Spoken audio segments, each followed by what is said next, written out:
भगवान की जय एकादशी माता की जय।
एकादशी माता की जय। ब्रह्मा विष्णु महेश्वर की जय। जय लक्ष्मी नारायण की जय।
महात्म्य कथामा हामी सबै जुटेका छौँ।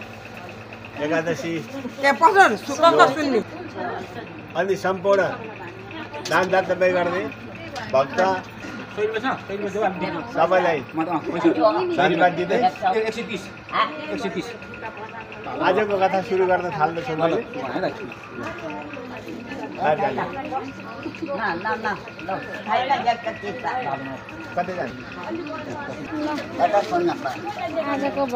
एकादशीको व्रत लिने आमा दिदी दाइ भाइ कोही पनि आनन्दसँग भगवानको ध्यानमा बस्ने हो। मान्छे बोलेको बेलामा रेडियो टिभी खोल्यो भने बोली बुझिन्न। हामीले यसलाई एफएम खोलेको भन्छौँ कि रेडियो खोलेको भन्छौँ। यता ध्यान दिने बेलामा उता खुल्यो भने ध्यान उता जान्छ। भगवानले भन्नुहुन्छ एकाग्रता। भगवानमा अहिले हामीले अरू कसैले देखाएको छैन। भगवान कृष्णलाई मात्रै देखाएको छौँ, राधा मातालाई मात्रै देखाएको छौँ। त्यो हिसाबले हामी बस्यौँ भने एकाग्र चिन्तन हुन्छ, ध्यान हुन्छ, भाव हुन्छ। त्यो भाव यहाँ ल्याउने हो। भगवानले त हामीले भेट्न सकिन्न, तर यहाँ मन्दिरभित्र राखेको प्रतिमामा भगवान हुनुहुन्छ भनेर सम्झेर भाव ल्याउने हो कि त्यो अनुहार सम्झिने। कहिले कहिले हामीले अनुहार सम्झिन्छौँ नि, त्यस्तै सम्झिने हो। आज मिति 2081 साल फाल्गुन महिना 26 गते सोमबारका दिन शुक्ल पक्षको एकादशी तिथि। आज एकादशी महिमा। आजको एकादशी आमलकी एकादशी यो एकादशीको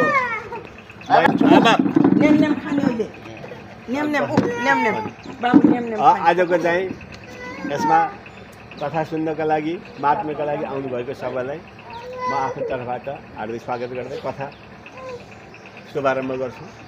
हामीले सधैँ एकादशी कथा सुन्दै आएको छौँ। योभन्दा अगाडि हामीले विजय एकादशीको बारेमा सुनेका थियौँ।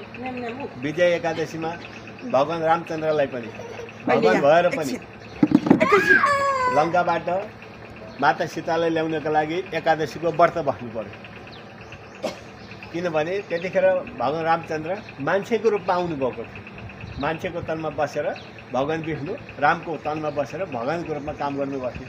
त्यही भएर मेरो शक्ति छ भने उहाँले देखाउनु भएन। आफ्नो प्रक्रियाबाट सत्यवादी भएर अगाडि जानुभयो। त्यही भएर उहाँले पनि एकादशीको महिमा बुझेर सीतालाई लङ्काबाट वापस ल्याउनको लागि एकादशीको महात्म्य गर्नुभयो, जसको फलस्वरूप सीता मातालाई लङ्काबाट ल्याउन सक्नुभयो। यस्तै अहिले यो फाल्गुन शुक्ल पक्षको एकादशी अति महत्त्वपूर्ण एकादशी हो। त्यो अमलकी एकादशी, यो हिन्दी शब्द अमलकी हो, हामीले अमला भनेर भन्छौँ। अमलाको एकादशी हो। अमलाको एकादशी किन भयो? जसरी हामीले तुलसीलाई भगवान विष्णुको बास भएको भनेर शालिग्रामलाई सँगै राख्छौँ। तुलसी माता हुन्, शालिग्राम भगवान विष्णु सँगै राखिदिन्छौँ। त्यसको कथा छुट्टै छ, हजुरले सुन्नु भएको एकातिर त्यो छ। अर्को त हाम्रो वैदिक सनातनका ऋषिमुनिहरूले तुलसीमा धेरै गुणहरू छ, धेरै आयुर्वेदिक उपचारका पद्धतिहरू छन्। मान्छेको स्वास्थ्यको लागि त्यतिखेर यस्तो अस्पतालहरू थिएन। मान्छे सन्चो कसरी हुने भन्ने कुरामा खोज गर्दाखेरि पुराणहरूमा पनि औषधि विज्ञानहरू राखेको हुन्छ। त्यसमा तुलसीको महत्त्व, तुलसीको पात तताउने, तुलसीको पात चबाउने, तुलसी लिने, तुलसीको सास लिने हो भने धेरै अक्सिजन पनि, शरीर स्वस्थ हुने, रोग नलाग्ने भएको हुनाले तुलसीलाई यसरी जतनसँग घर घरै राख भनेर वैज्ञानिक दृष्टिले पनि भनिएको। शालिग्रामलाई राख्न भनेको किनभने भगवानहरू निराकार हुनुहुन्छ, भगवानहरूको शरीर हुन्न। यो त हामीले भावले यस्तो हुनु होला भनेर भनेको। विशेष गरेर भगवानको उत्पत्ति भारतमा भएको हुनाले भारतको पहिलेदेखि गर्मी हावापानीमा हुने मान्छेहरूले आफूले जे रूप रङ्ग पोसाक लगाए त्यही किसिमको पोसाकमा भगवान हुनुहुन्छ भनेको हुनाले त्यस्तो किसिमको साडी, त्यस्तो किसिमको कुर्ता, त्यस्तो किसिमको कपडा लगाएर भगवानको भाव आएको। त्यस्तै अमला भनेको पनि महत्त्वपूर्ण जडीबुटीमध्ये पर्छ। अब हामी सबैले बजारमा अमला किनेर खान्छौँ, अमलाको अचार बनाउँछौँ, अमला त्यसै पनि खाने, अमला खाएर पानी पिउने हो भने एकदम स्वास्थ्यको लागि फाइदा गर्छ। पूजाआजामा पनि अमलाको पात चढ्ने रहेछ, शास्त्रमा लेखेको छ अमलाको पात चढ्छ। र आज हजुर अमला चढ्ने आज भनेको फेरि अमला एकादशीमा अमला खाने, अमला दान गर्ने, अमला चढाउने दिनै रहेछ आजको दिन। फेरि अब अमला अघिपछि खाइन्छ, तर आज अमला खाने, आज अमला दान गर्ने, आज अमला भगवानलाई चढाउने र अमलामै भगवानको बास छ भनेर सम्झिन्छ। जस्तै तुलसीमा बास छ भनेर सम्झिन्छ। त्यो फेरि आज सम्झे भोलिबाट त होइन कि हो, आजले भन्नुभएको थियो, उहाँ सरले पनि भन्दै भनिदिनु होला, त्यसो नभनिदिनु होला है। अमला सधैँ हाम्रो लागि स्वास्थ्यको लागि उपयोगी चिज, जडीबुटी, हर्बल भन्छ। यो औषधि मूल्य बन्ने चिज हो अमला। त्यही भएर अमला खाइराख्नु राम्रो हुन्छ शरीर। अब यो कसरी रह्यो भन्दाखेरि शास्त्रमा उल्लेख भएअनुसार भगवान विष्णुको आशीर्वादबाट वृक्षको उत्पत्ति भयो। त्यो वृक्षको उत्पत्ति हुँदाखेरि अमलाको उत्पत्ति भयो। पुरा देवताहरूले पनि मन पराउने फलको रूपमा उत्पत्ति भएको हुनाले भगवान विष्णुसँग जोडिएको छ। र यो उत्पत्ति भएकै दिन आजको एकादशी दिन भएको हुनाले यो एकादशीको दिनको नाम पनि के राखिएको हो? अमलाको एकादशी। अब कहिले कहिले यताउता हिँड्दा सोध्न सक्छौँ, तपाईँहरू एकादशीमा जानुहुन्छ, एकादशी सुनेर आउनुहुन्छ, एकादशी सुनेर कथा सुन्ने मान्छेहरूको चिन्ह के हो त? यो मान्छेले आज कथा सुनेको छ भन्दै छुट्याउने कसरी हो? 4-5 जना जाँदा यिनले कथा सुनेछन् भन्ने कसरी छुट्याउने भनेर भन्यो भने त केही त भन्नु पर्यो। आज अमलाको एकादशी हो, अमला वृक्ष उत्पत्ति भएको दिन आज हो। त्यही भएर आज एकादशी नाम अमला राखिएको हो। यो गर्ने गराउने काम भगवान् विष्णुले गरेको हुनाले आज अमलाको एकादशी हो। अमलाको एकादशीको दिन हामीले कथा सुनेर आएका हौँ भने यिनले कथा सुनेका रहेछन्, यिनले कथाको बारेमा बुझेका रहेछन्। अनि फेरि अन्त पनि जाँदाखेरि कथा सुनेर आउने मान्छे शुद्ध सफा पवित्र आनन्द स्नान सब गरेर भगवान्को आराधनामा बसेको हुनुपर्छ, त्यो पनि चिन्ह हो। कथा सुनेर आउने जाँदा जाँदा एउटासँग झगडा गऱ्यो भने त होइन होला त्यो झाँकिन क्या भन्ने हुन्छ, त्यसो गर्न पनि हुँदैन। दुईजना बसेर अरूको कुरा काट्नु पनि हुँदैन, अरूको कुरा काटेर मैले एकादशी कथा सुनेर आयो भन्दा फेरि मिल्दैन। त्यही भएर आजलाई सकेसम्म सधैँलाई नभए आजलाई सबै कुरा छोडेर भगवान् कृष्ण राधामाथि ध्यान दिनु राम्रो हुनेछ। अब यो कथा सिलसिला हामीले जहिले पनि भगवान् कृष्ण र पाण्डवको वार्ताको रूपमा आएको हुन्छ। अहिलेको कथा चाहिँ नारायण मुनिसँग मान्धाता राजाले सोधेको कुरा हो। हुन त भगवान् कृष्णले फेरि पाण्डवलाई नै सुनाएको कुरा हो। उहाँले सुनाउँदा कहाँ के भयो थियो, कहाँ के भएको थियो भन्ने कुरा कसलाई सुनाउनुहुन्छ? पाण्डवका ज्येष्ठ भ्राता युधिष्ठिर महाराजले सुनाउँछ। आजको कथामा पनि भगवान् कृष्णले अर्जुनलाई युधिष्ठिरलाई अथवा 5 पाण्डवलाई त्यही सुनाउँदै हुनुहुन्छ। कुनै बेला नारदजीसँग मान्धाता राजाले सोधे कि फागुन शुक्ल पक्षमा कुन एकादशी पर्छ, त्यो एकादशीको महत्त्व के हो, के हुन्छ भनेर नारद मुनिसँग सोद्धाखेरि नारद मुनिले के भन्नुभयो भने यस्तो एकादशीको बारेमा सबै जान्ने मान्छे त म होइन, तर व्यास ऋषिले भनेको, भगवान् कृष्णले भनेको, भगवान् विष्णुबाट आएको कुराहरू सुनेअनुसार मैले तिमीलाई बताउँछु। जस्तो अहिले यहाँ मैले बताएको अर्थ म आफू जान्ने भएर बताएको होइन नि, सुनेको शास्त्रले लेखेको, शास्त्रले यसो गर भनेको, शास्त्रले भनिसक्छ तपाईँले सुनाउँदै जाने। यो धर्मको प्रचार पनि हो, धर्मको काम पनि हो र धर्म भनेको धारण गर्ने हो। हामीले यसलाई धारण गर्ने, लिने र यही अनुसार चल्ने हो।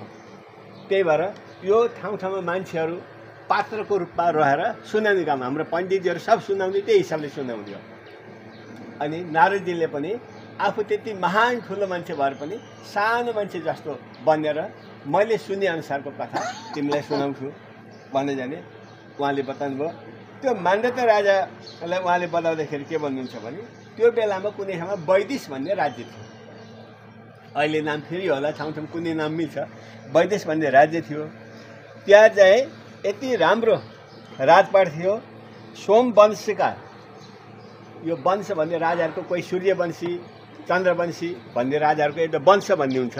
त्यस्तै सोमवंशी राजाहरूमध्ये सस्यबिन्दु नाम गरेका प्रसिद्ध राजा, त्यसपछि सत्य प्रतिज्ञा भएको धर्मार्थ चैत्ररथ भन्ने पनि राजा, यस्ता राजाहरू भएको बेलामा त्यो राज्यमा सबै जात, सबै धर्म, सबै वर्ण, सबै रूप रङ्गका मानिसहरू एक जात, एक धर्म, एक वर्ण जस्तो भएर सबै मिलेर बस्थे लेहान।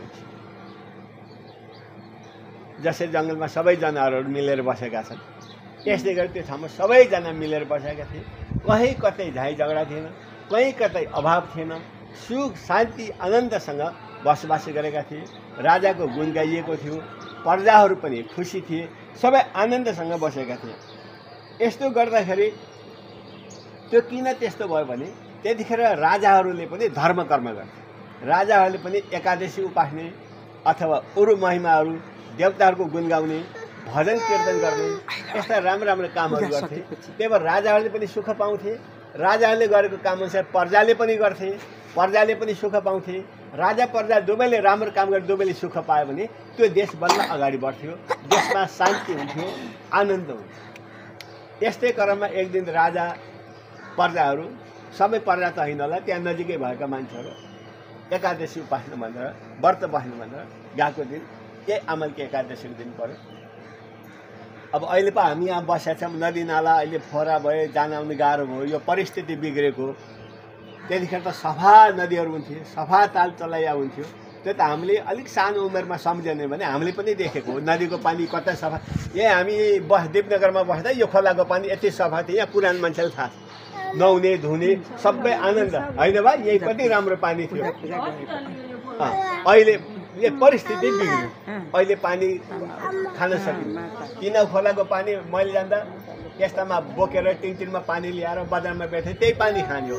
मिनरलको पानी भन्ने थाहा थिएन होइन बा भन्नुहोस् त। पहिला दोकान गर्दा थियो त मिनरलको, थाहै थिएन। त्यति सफा हुन्थ्यो। फलफुलहरू कति राम्रा हुन्थे, समयमा पाक्थे, समयमा फल्थे, वर्षा समयमा हुन्थ्यो, समयमा सबै चिज हुन्थ्यो। अहिले त्यहाँ वर्षा हुने समय पनि फेरिया छ, पाक्ने चिजहरू पनि बिग्रेका छन्। ओहो कति पाकेको केरा भन्दा खाँदा काँचो जस्तो छ, यो त काँचो रहेछ नखाने भन्दा झन् त्यो पक्का खाँदा त्यही राम्रो जस्तो छ। उल्टो भनौँ भने अब दिनरात सुइटै चल्या छ, यो प्रकृतिका वस्तु के तर त्यो बेला सबै चिज एकदम राम्रो छ।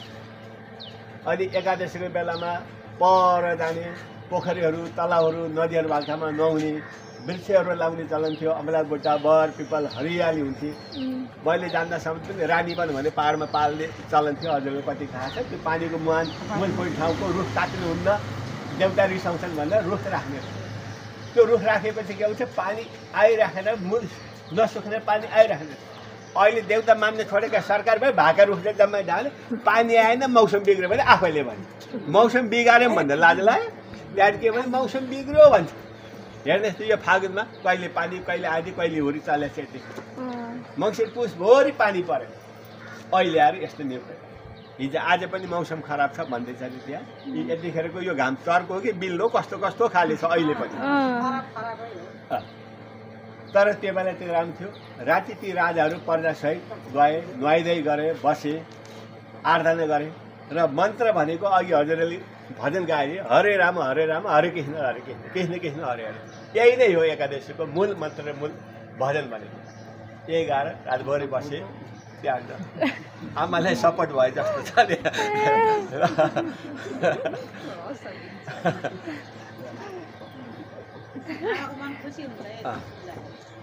एकादशी त आमा नै हो कि साथी हामीले। यति हामी जम्माले एकादशी गराएकै कली हो। मैले यहाँ यो पढ्ने गराएको पनि कली हो, आमाले नै हो कि।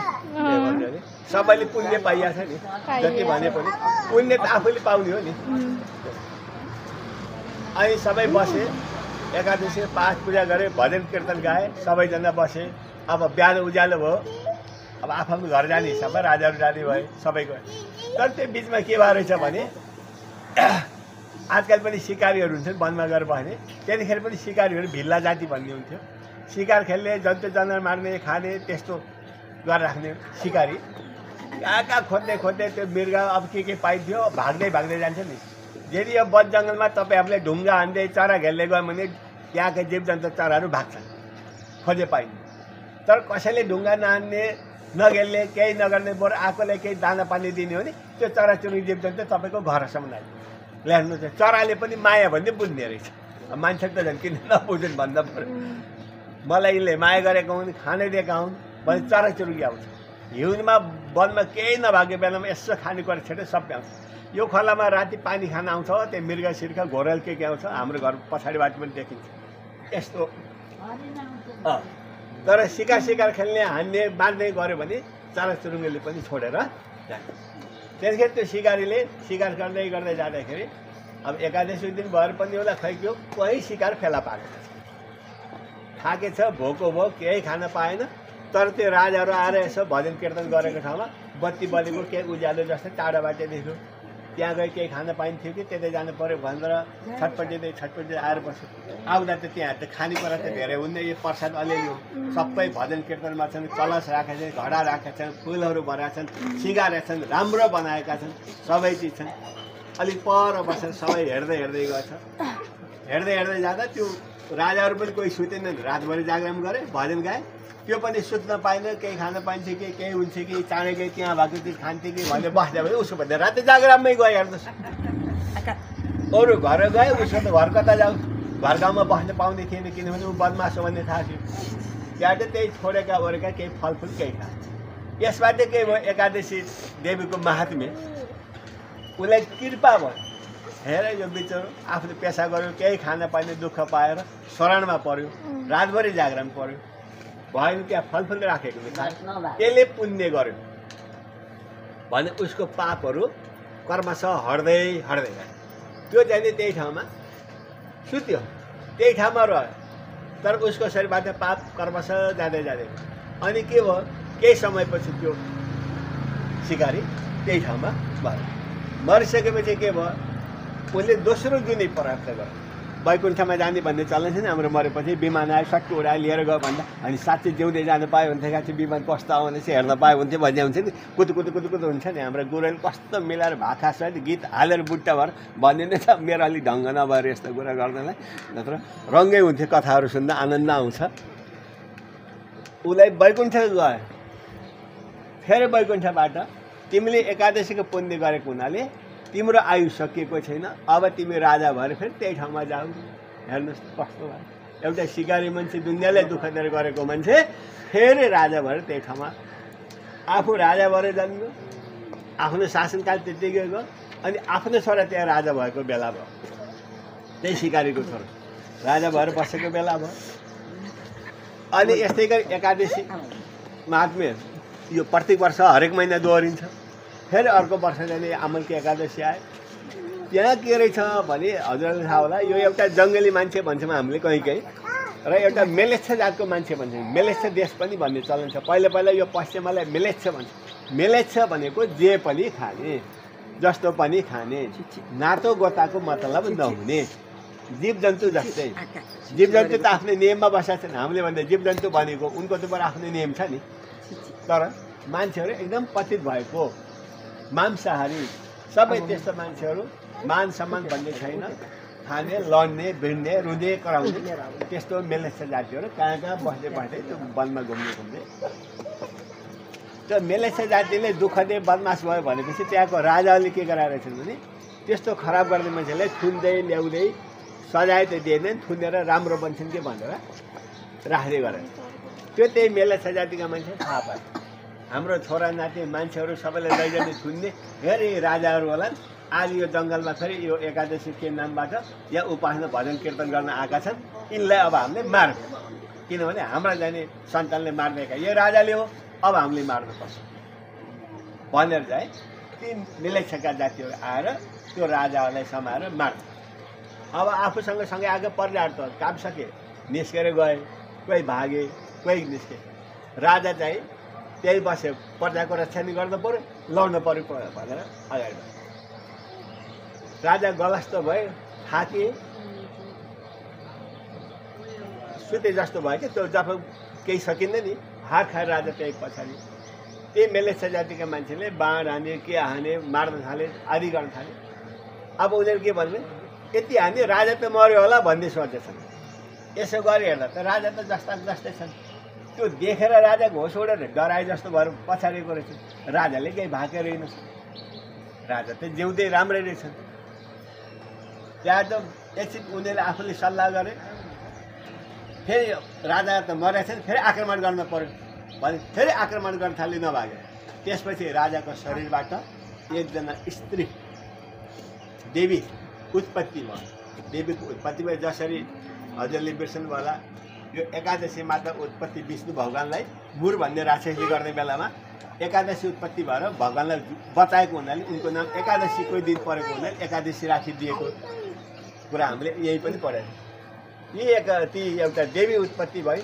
देवी उत्पत्ति भएपछि त यो कस्तो छ भने शक्ति भनेको महिलाहरू देवीहरू कहीँ पुरुषले गर्न नसक्ने देउताले गर्न नसक्ने कामहरूमा पनि त्यो काम फत्ते गर्न भनेको महिलाहरूले नै त्यति शक्ति हुन्छ त्यही भएर उनी निस्किन् अब उनीसँग त हात खुट्टा पाउ सबै चिज हुने जति चाहे त्यति आउने भयो उनका बाण र भालाले ती राक्षसलाई सखा पारिदियो र केही राक्षस भागेर गए त्यसपछि कति बेरपछि त्यो देवीको शक्तिले राजालाई होस आयो उठे राजा जस्ताको तस्तै भयो अनि यसो हेर्छन् आफ्नो अगाडि जम्मै मान्छेहरू ती मेलेच्छ जातका मान्छेहरू मारिएका छन् आफ्नो साथीहरू घर गइराखेका छन् आफू एक्लै छन् द्वारे आफूले यसो ल्याउने घोडामा ल्याउने ओर्ने केही मान्छेहरू छन् बाँकी अरू कोही पनि छैन दङपर राजा होइन यो कसरी यस्तो भयो म त यहाँ बेहोस भएर पग्या थिएँ कहाँबाट मारियो भनेको आकाशवाणी हो राजा पिर्न मान ती मेलेच्छ जातिकाले तिमीलाई आक्रमण गर्न आएको तिम्रो एकादशीको प्रभावले गर्दा तिम्रो शरीरमा कुनै हानि नोक्सान चोट भएन तिमी एकछिन बेहोस जस्तो भएका थियौ यिनले साह्रै अट्याक गरे भनेर एकादशीको प्रभावले गर्दा देवीको उत्पत्ति भयो यिनलाई नाश गरेको हो यी सबै गए अब तिमी उठेर आफ्नो देशमा जाऊ र राम्रोसँग शासन सञ्चालन गर यी मेलेच्छहरूलाई पनि माफ गर्यो अब यिनीहरू पनि तह लागिसके अब यिनले तिमीलाई कहिले पनि दुःख दिने छैन भन्ने आकाशवाणी भयो र त्यसपछि राजा आफ्नो केही साथीहरूसँग लिएर फेरि आफ्नो देशमा फर्केर गए। यहीसम्मको कथा। एउटा अमलकी एकादशीको दिन एउटा सिकारी मान्छे एउटा उसमा मरिसकेर फेरि पुनर्जन्म लिएर राजा भएर राजाको रूपमा फेरि सबैको सेवा गरेर कल्याण गरेर गएको कुरा अमलकी एकादशीको पर्वले भएको कुरा मैले यहाँ समक्ष राखेँ। नारायणले चाहिँ मान्यता राजालाई राखिदिनु भयो। भगवान कृष्णले पाण्डवहरूलाई सुनाइदिनु भयो। त्यस्तै गरी सुतजीहरूले सौनकादि ऋषिहरूलाई सुनाएको कुरा यहाँ बसेर मैले यसलाई सुनाएँ। यहाँले यसलाई ग्रहण गर्ने लिने र एकादशीको महिमालाई राम्रोसँग पालन धारण गर्ने र अरूलाई पनि राम्रो कुरा सिकाउँदै सुनाउँदै जानुहोला भन्ने अपेक्षासहित मेरो बाणी यही अन्तर गर्छु। ओम श्री कृष्णार्पणमस्तु। राधे राधे। हर हर महादेव। श्री एकादशी महात्माको, श्री अमलकी एकादशी देवीको, श्री नारायण चोकको, नारायण मन्दिरको, पिपल वृक्षको, सम्पूर्ण भक्तजनहरूको, सम्पूर्ण पुर्खा पितृगणहरूको, नेपाल आमाको, हिन्दू धर्मको, सनातन वैदिक धर्मको, हामी सबैको आफूले एकचोटि ताली पिटौँ यहाँ आएकोमा खुसीमा। भगवानलाई चाहिँ फल दिन्छु यो दिन्छु भनेर सोर्स लाएर केही गर्दैन। भगवानलाई तपाईँको मन दिनु होला। भगवानसँग केही माग्दैन, भगवानसँग केही माग्दैन। बरु मैले के दिउँ भगवान भनेर मैले तपाईँलाई मेरो मन दिन्छु भनेर भगवानको नजिक हुनु होला। भगवानले सबै चिज दिनुहुन्छ किनभने भगवान संरक्षक हो। यहाँ राजनीतिक दलहरूसँग नेताहरूसँग मागे जस्तो भगवानसँग यो चाहियो त्यो चाहियो भने माग्न हुँदैन। भगवानले आफै दिनुहुन्छ। दिनु होला, आरती गर्नु होला, टिका चालु गर्नु होला। होइन भजन कीर्तन गाउनुहोस्, हरे राम हरे कृष्ण गर्नुहोस्, बस्नुहोस्। अमलिका एकादशी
Oh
कुमार की जय, जय नीलकंठ बाबा धाम की जय।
Bye.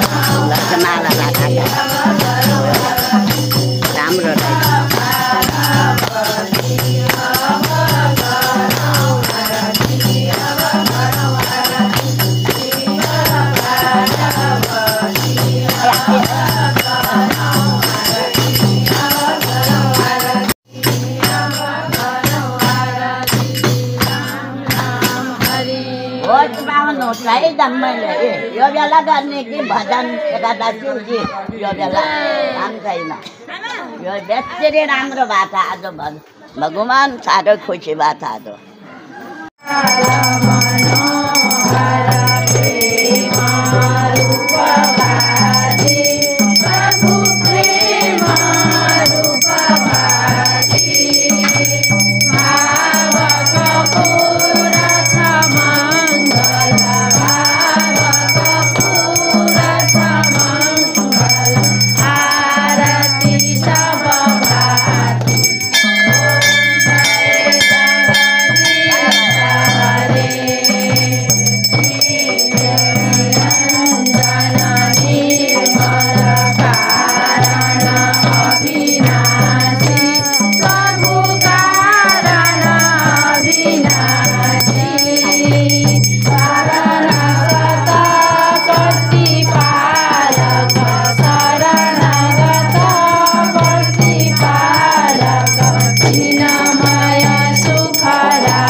आजको अमलिका एकादशीको आरती